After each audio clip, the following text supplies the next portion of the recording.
Good morning and thank you so much for joining us on the news. Now let's start the news with the headlines. I am Iri Ayomikunle Ike. NPCL battles 8 trillion naira outstanding debt.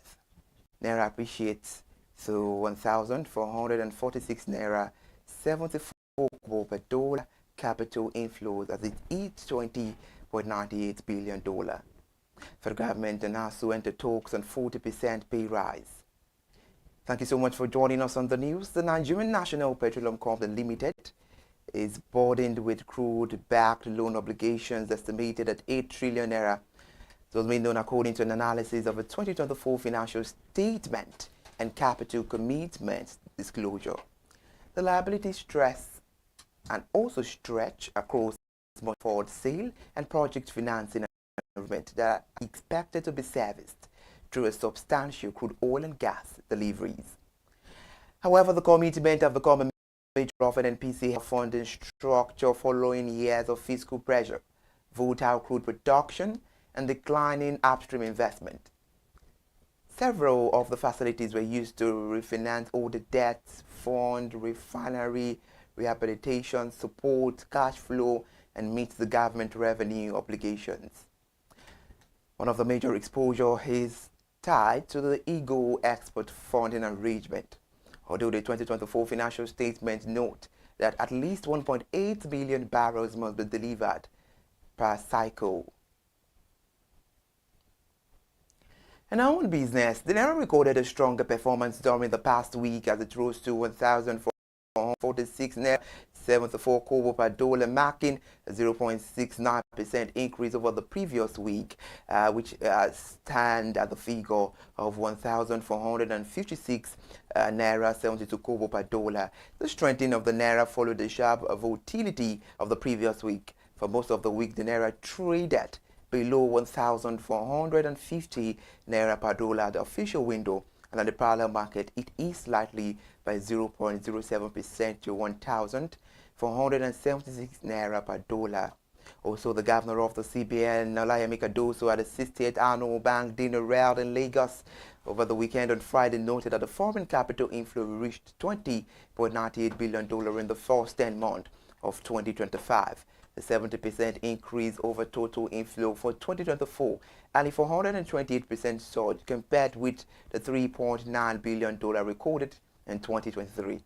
According to Carrier Asset Management Weekly Report, there was no spike in inflows, but the emergence of deeper, more balanced two-way interest. The liquidity improved, bid offers spread narrowed, and the market appeared to settle into a more stable pricing corridor. The MPC reaffirmation of the willing buyer, willing seller framework also helped anchor expectations, which signals that the foreign exchange pricing will remain largely market-driven with minimal direct intervention. The analysts at AIICO Capital in the report attributed the performance of the Naira to the activities of foreign portfolio investors and the CBN supply. Away from business now, let's talk education, where the federal government has reportedly proposed a 40% salary increase for lecturers under the Academic Staff Union of Universities. Sources familiar with the development told newsmen in Abuja, the FCT, where the proposal comes as ASU leadership prepares to return to the negotiation table, with the federal government delegation headed by Yaya Ahmed. The union decision follows a consensus reached at the National Executive Council meeting held in the FCT yesterday, where the branch leaders who attended the meeting are expected to communicate the development to their members nationwide. While speaking at the end of the NEC meeting, the member who preferred anonymity due to restrictions on media engagement during negotiations said the union would continue discussions with the government. According to the anonymous statement, it says they made a proposal of a 40% salary increment, and branch leaders will go back and update members of the situation. And as it stands, negotiations continue with the government next week. Away from education to aviation now, about 300 employees of the Federal Airport Authority of Nigeria may be affected by a planned right placement reorganization exercise. In a statement released yesterday, FAN assured staff of its commitment to professionalism, transparency, and strict adherence to statutory standards in its human resource and administrative procedures. FAN is out to intervene in internal grumbling among staff members which degenerated from the alleged unfair placements of staff by the past administration. The 7-paragraph statement signed by the Director of Public Affairs and Consumer Protection, Henry Agbebire, said the recruitment, placement, and career progression processes that remain governed by established regulations that promote fairness, competence, and organizational efficiency. Mr. Agbebire added that the Managing Director, Rofan Olubumikuku, had authorized an internal review to strengthen clarity and ensure uniform application of policies.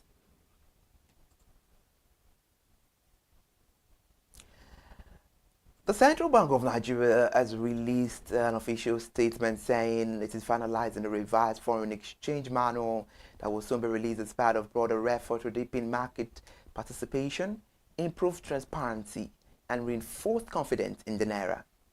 The CBN Governor Olayemi Kadoso announced this at the annual Bankers' Dinner organized by the Chartered Institute of Bankers of Nigeria and Lagos State on Friday over the weekend, where he explained that the updated manual is a key component of the ongoing reforms aimed at improving efficiency and governance within the FX market.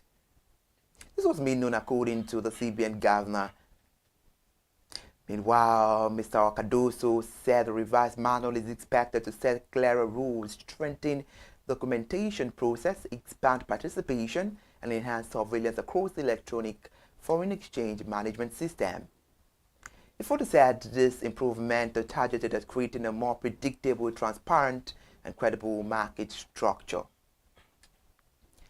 And now talking about agriculture, some farmers association in Lagos State have predicted a further drop in the price of the commodity ahead of the UTU following the Governor Babajide Sanwo-Olu slash and the price of Lagos State rise.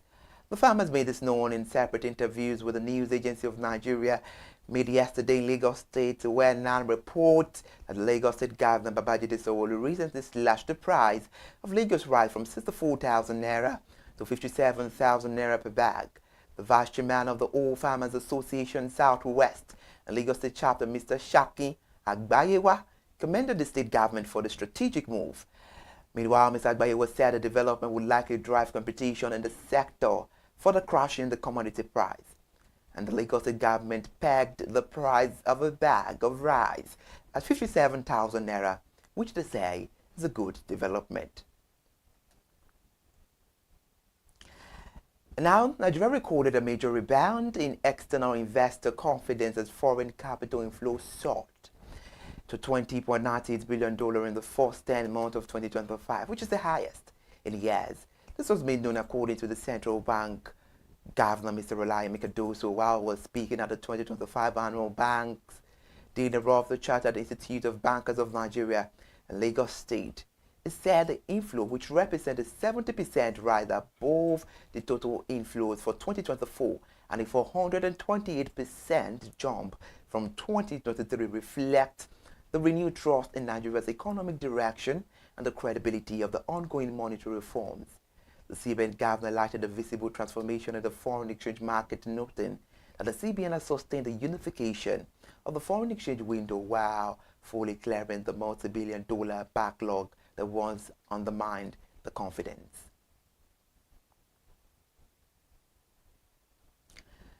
And now let's get focused talking about the Nigeria's midstream and downstream petroleum sector, which remains hampered by a low refinery utilization despite a combined installed capacity of 1.125 million barrels per day.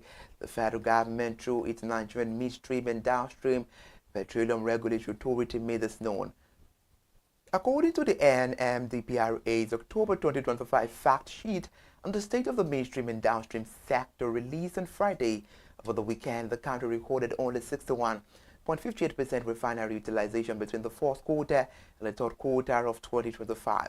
A performance the regulator linked to technical constraint, crude supply limitations across refineries, and repeated downtime at government refineries. The document showed that only 4 refineries, Dangote, Radel, Edo, and the Watersmeet are currently active with a combined operational capacity of 467,000 barrels per day. And now the air travel in the country has recorded a notable rise as more travelers are increasingly avoiding long road journey due to growing safety concerns. The public relations officer of United Nigeria Airlines, Chibuike Uloka, confirmed the increase to the newsman yesterday, noting that the demand for air travel had grown compared to previous years. Mr. Uloka said, and I quote, "Look at the statistics. It is not what was demanded this time last year that is being demanded now." He further explained that improved operations, growth in airline capacity, and increased public preference for flying were fueling the surge. The Nigerian aviation sector is improving daily. He added, stressing that more Nigerians were choosing air travel for safety, convenience, or business. He stated that although insecurity might be contributing to the increased patronage, airlines were not exploiting the situation.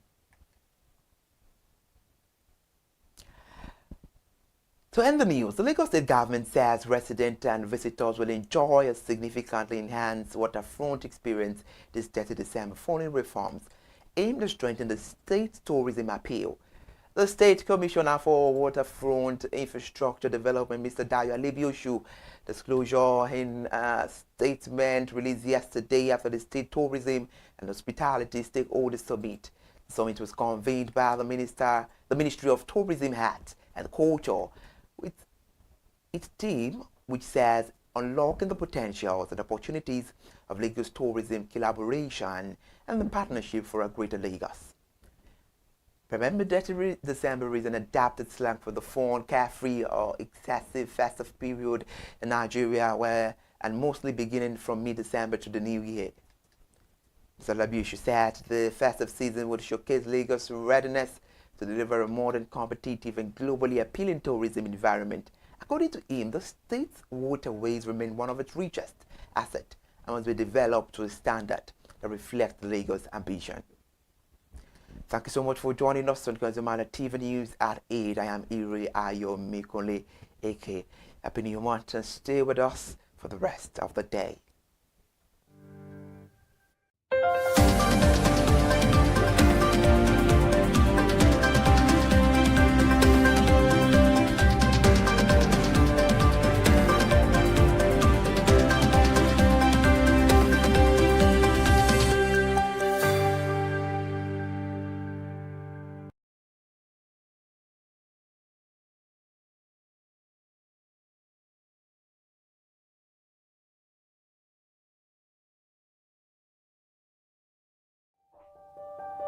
Hey there, do you know in the world today, everyone is a consumer, and as consumers, we all have the right to be heard. In Nigeria today, as a consumer, you have all right to product information, right to fair pricing, right to return goods, right to product labeling, right to fair dealings, and a lot more.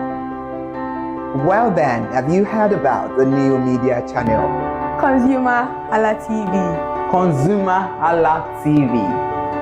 ConsumerHallaTV.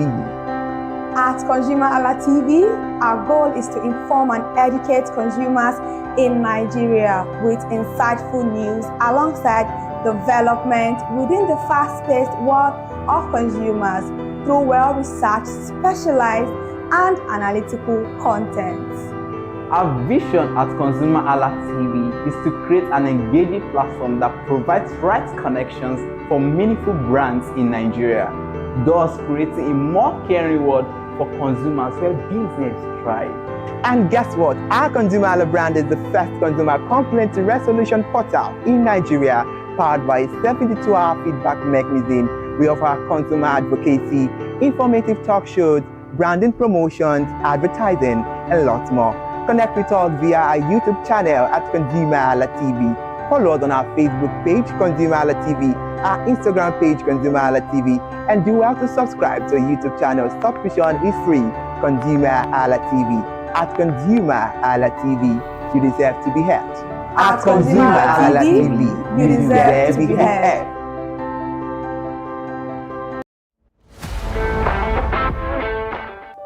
Hey there, What do you know in the world today? My name is Tunde Olufowora, and I'm the CEO of Bandai Communications. We are we call the publisher or the owner of the new initiative called ConsumerHallaTV.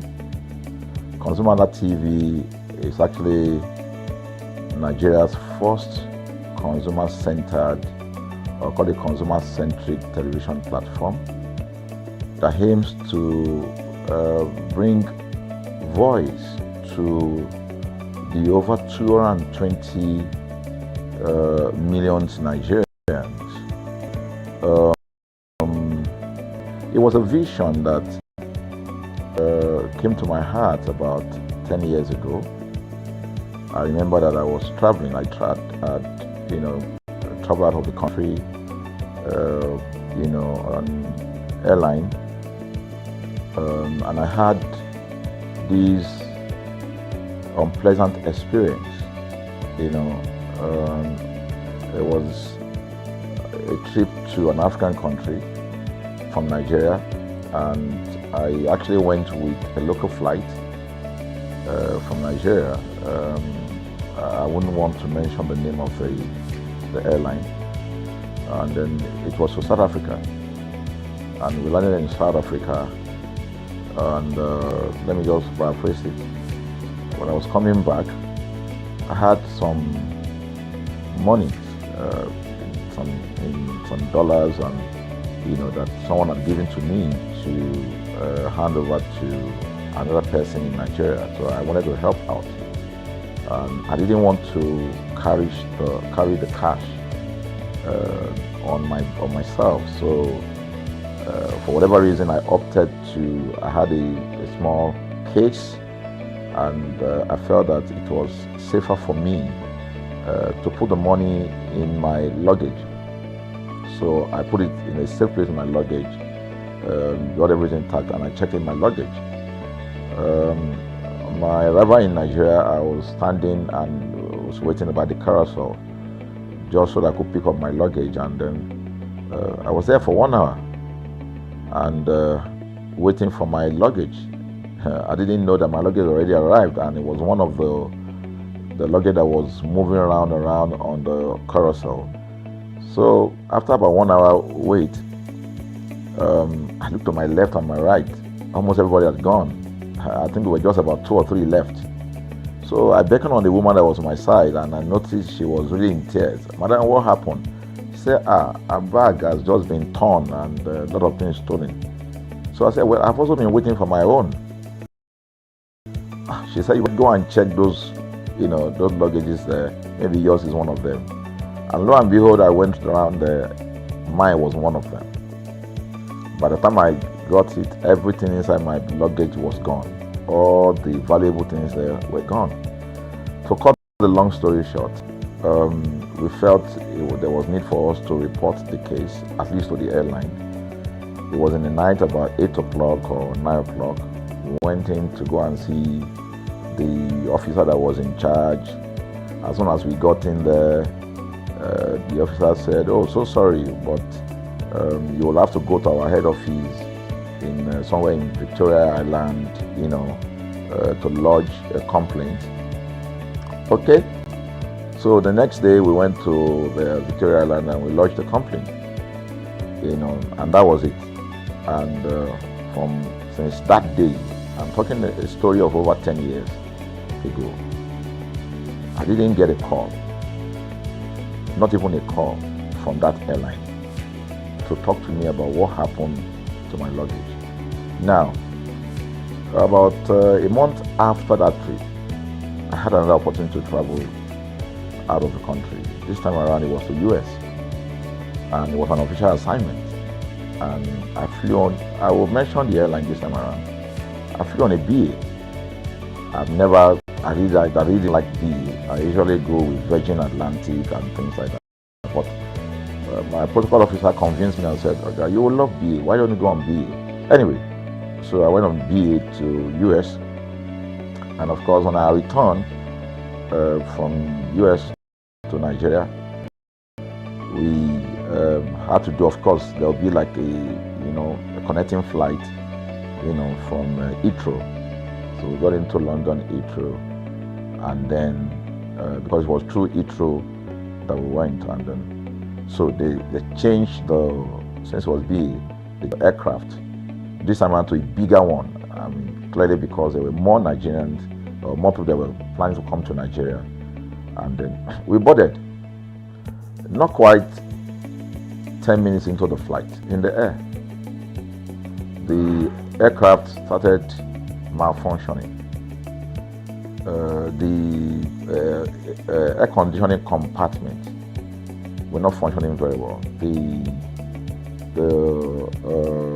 I was on what you call business economy. The whole of that business economy, all the way to economy side, the ACs were not working well. It was hot, and then I was watching, and then from that moment till we got to Nigeria. From that moment till we got to, I'm just trying to paraphrase. From that moment till we got to Nigeria, I could remember very well how many times the pilot, broke into conversation and had to apologize and say, "We're really very sorry about this." He was giving us almost every 30 minutes. There's always an update.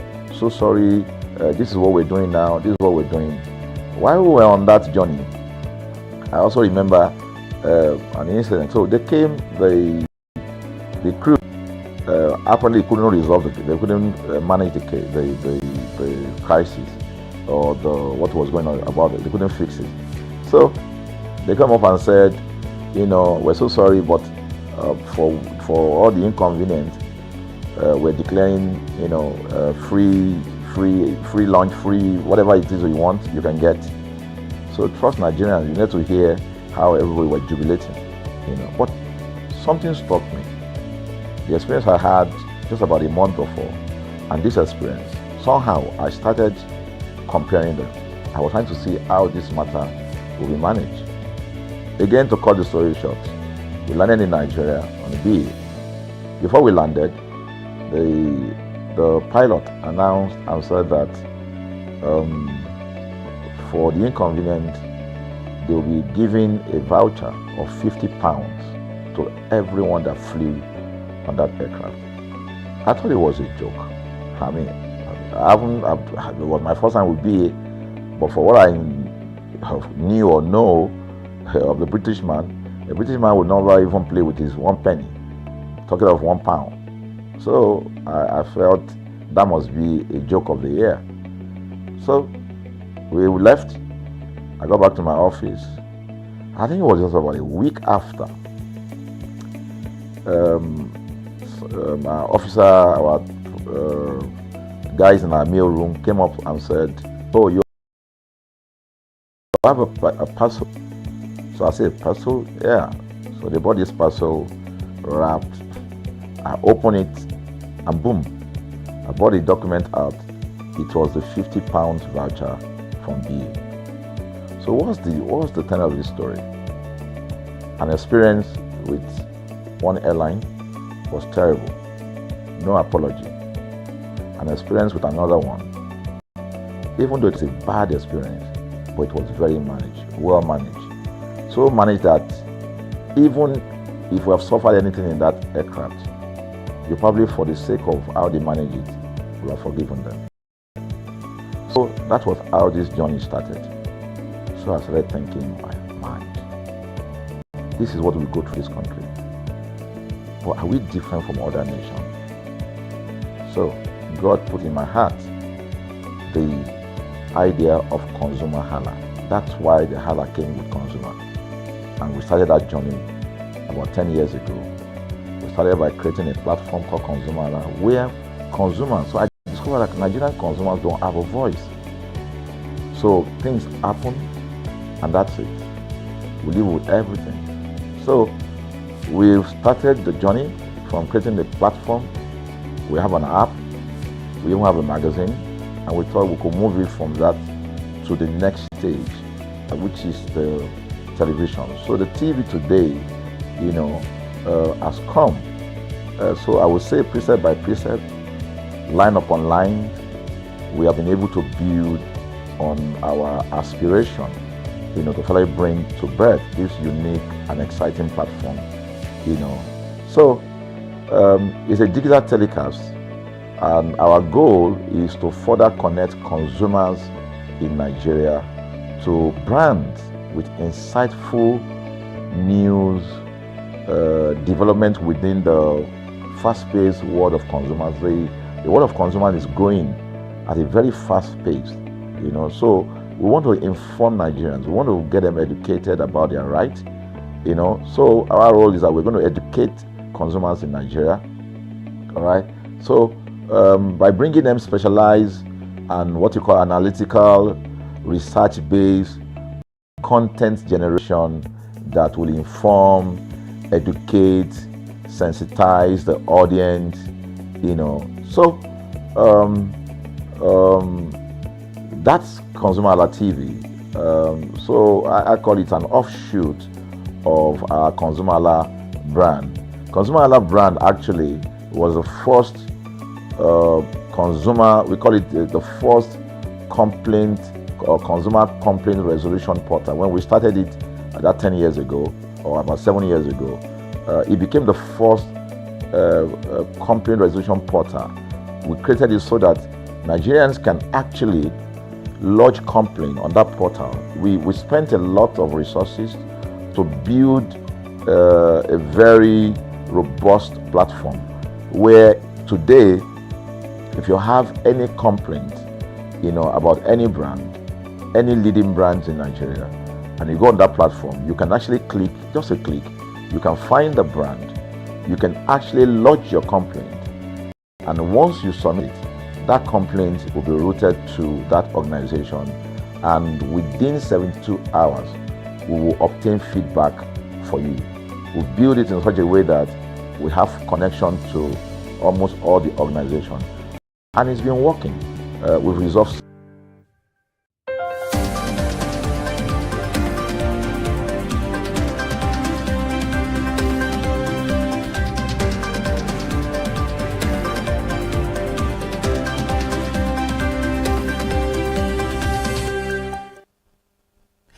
Good morning, and thank you so much for still staying with us. This is News Analysis on ConsumerHallaTV, where we analyze news stories. And on News Analysis this morning, we'll be talking about the latest development from Lagos State, as the Lagos State government says residents and visitors will enjoy a significantly enhanced waterfront experience this 30 December following reforms aimed at strengthening the state tourism appeal. The State Commissioner for Waterfront Infrastructure Development, Dr. Dayo Alebioshu, disclosure in a statement released yesterday after the State Tourism and Hospitality Stakeholder Summit, which was conveyed by the Ministry of Tourism, Art and Culture, focused on the theme unlocking the potentials and opportunities of Lagos tourism collaboration and partnership for a greater Lagos. Meanwhile, the 30 December is an adapted slang for the fun, carefree or excessive festive period in Nigeria, mostly beginning from mid-December to the new year. Mr. Alebioshu said the festive season will showcase Lagos' readiness to deliver a modern, competitive and globally appealing tourism and environment culture. And about that, joining us on News Analysis this morning, we have Barrister Alex Afolalu. Thank you so much for joining us on News Analysis this morning, Barrister Alex Afolalu.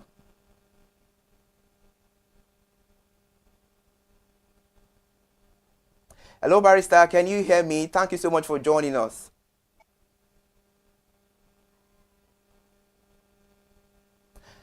All right. We cannot hear Barrister Alex Afolalu. Hello, Barrister. Can you hear me? Good morning. Yes, good morning to you. Thank you so much for having me. It's a pleasure to be here. Pleasure. Happy New Month. Yeah, happy New Month to you. I think it's official to say Happy Christmas in advance. Yeah, you can say that. Hello, Barrister. Can you hear me? Yes, I can hear you. Yes, I can hear you. All right, Barrister, let's move straight to the order of the day. In reference to the Dirty December, can you please dissect what this new development simply means by the Lagos State government? Hello, Barrister, can you hear? Can you? Yes, I can hear you. Please go on. I can hear you. I can hear you. Please go on. All right, let's take a short break. We'll be right back.